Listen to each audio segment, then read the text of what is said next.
আওয়ামী লীগ সম্পর্কে কোনো আলোচনাই হয়নি। মার্কিন যুক্তরাষ্ট্র মিয়ানমারে একটা হিউম্যান করিডোরের কথা বলেছিল, কখনোই বলে নাই। আপনারা গুজব শুনে সেটা ছড়াচ্ছেন। বাংলাদেশ চায়না কোনোদিন বলে নাই। আমেরিকা অনেকদিন ধরে আমাদেরকে সহযোগিতার কথা বলে আসছিল চাপ প্রয়োগের মায়ানমারের উপর।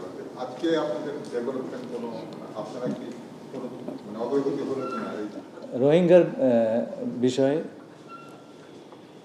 আন্তর্জাতিক সম্প্রদায় থেকে আমরা যে সাহায্য পাই তার অর্ধেকের বেশি যুক্তরাষ্ট্র থেকে। মায়ানমারের উপর চাপ ইত্যাদি বিষয়ে আমরা আলোচনা করিনি। আমরা আশা করব যে যুক্তরাষ্ট্রের সাহায্য অব্যাহত থাকবে এবং একই সঙ্গে এই সমস্যার সমাধানে আমরা যে বহুপাক্ষিক অ্যাপ্রোচ নিয়েছি আমরা তাদেরও শুধু তারা নয় অন্যান্য রাষ্ট্রেরও যারা এর মধ্যে সংশ্লিষ্ট ইন্দো প্যাসিফিক নিয়ে আলোচনা হয়। স্যার আমাদের আন্তর্জাতিক অপরাধ ট্রাইব্যুনাল স্যার আমাদের আন্তর্জাতিক অপরাধ ট্রাইব্যুনাল এবং অভ্যন্তরীণ রাজনীতি বা কোনো আলোচনা হয়নি। মাননীয় মন্ত্রী, আমরা জানি সার্জিও গোর্তো এই অঞ্চলের বিশেষ দূত হিসেবে কাজ করেন এবং আমরা দেখেছি শ্রীলঙ্কায় উনি গেছেন, নতুন সরকারের সাথে কথা বলেছেন, নেপালেও গেছেন, নতুন সরকার তার পররাষ্ট্রনীতি, যুক্তরাষ্ট্রের সঙ্গে সম্পর্ক। বাংলাদেশে বিএনপি সরকার ক্ষমতায় এলো ফেব্রুয়ারিতে, 6 মাস পূরণ হতে চলল। তবে নিশ্চয়ই সরকারের পররাষ্ট্রনীতি, যুক্তরাষ্ট্রের এঙ্গেজমেন্ট এবং আমাদের ফরেন পলিসি ট্রাস্ট এগুলো নিয়ে আলোচনা হয়েছে কি? দেখুন, যুক্তরাষ্ট্রের সঙ্গে বর্তমান সরকারের সম্পর্ক প্রথম দিন থেকে আমরা তাদের সঙ্গে সংশ্লিষ্ট আছি। সুতরাং শুধু এটা একটা বৈঠকে সীমাবদ্ধ নয়, আমরা সব স্তরেই তাদের সঙ্গে আমরা সম্পর্কটা রাখছি এবং সম্পর্কটা এগিয়েই যাচ্ছে। আগের সরকারের সাথে যে ধরনের সম্পর্কগুলো ছিল আগের সরকারগুলোর সাথে, তার থেকে এখানকার গুণগত ডিফারেন্সটা সেটা দিয়ে কোনো আচ্ছা, আগের সরকার বলতে যদি ইন্টারিম গভর্নমেন্ট বোঝান তাহলে পরে সেই সম্পর্কে ধারাবাহিকতা আছে। পশ্চিমা বিশ্ব তো এখন ইনক্লুসিভ ডেমোক্রেসির কথা বলে আসছে গত কয়েক মাসে। আমেরিকা থেকে গেছে আওয়ামী লীগের যে নিষেধাজ্ঞা বা কার্যক্রম, আওয়ামী লীগ সম্পর্কে কোনো আলোচনাই হয়নি। স্যার মার্কিন যুক্তরাষ্ট্র মিয়ানমারে একটা হিউম্যান করিডোরের কথা বলেছিল, কখনোই বলে নাই। আপনারা গুজব শুনে সেটা ছড়াচ্ছেন। বাংলাদেশ চায়না কোনোদিন বলে নাই। বাংলাদেশ চায়না মিয়ানমার যে করিডোর নিয়ে আলোচনা, সেই প্রসঙ্গে তাদের পক্ষে কোনো কথা নাই। রোহিঙ্গাদেরকে একটা ছোট প্রশ্ন করা যায়, আপনি বলছিলেন যে মানবিক এই সংকটের শুরু থেকেই তারা আমাদের সঙ্গে আছে এবং ইউএসএইড এর ফান্ড কাটের পর থেকেও তারা অন্য ফান্ড ডাইভার্ট করে এখানে দিয়েছে স্টেট ডিপার্টমেন্ট। তো সে ব্যাপারে তাদেরকে ধন্যবাদ দেওয়া এবং ফ্রান্টের ব্রাঞ্চ তো আছে, ওই জায়গায় আমরা কিছু রিকোয়েস্ট করেছি কিনা? না, আমরা সবসময় তাদের কাছে আবেদন করেছি তাদের সাহায্য যাতে অব্যাহত থাকে, এটা আমাদের চলমান প্রক্রিয়া।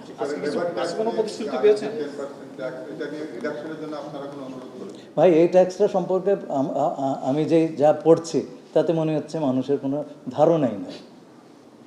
I am sorry to say.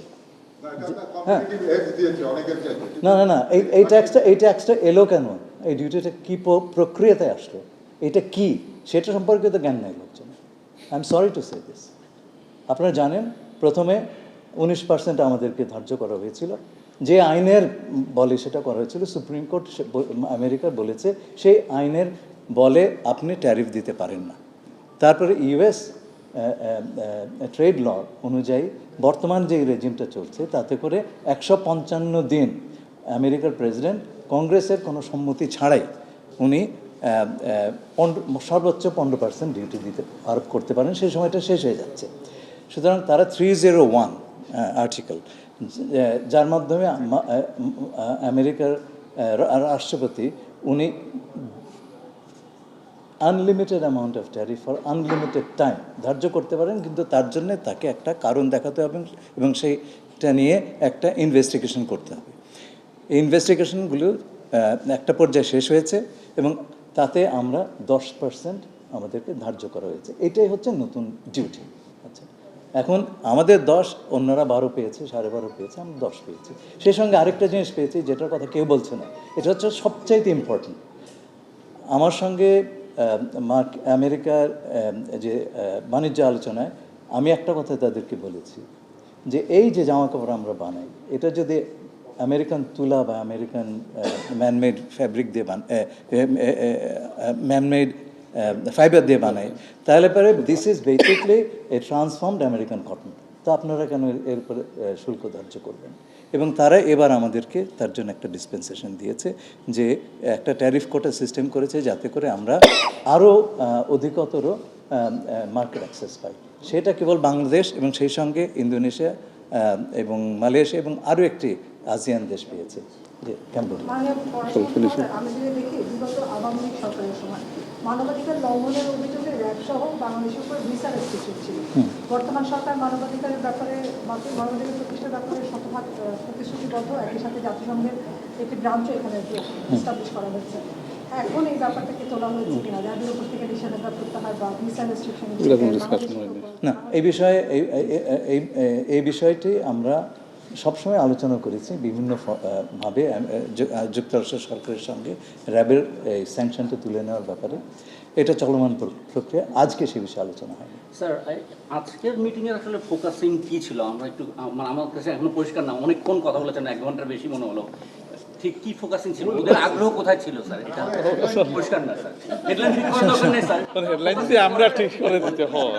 আচ্ছা, আপনারা হেডলাইন করবেন, আমি হেডলাইন। আচ্ছা,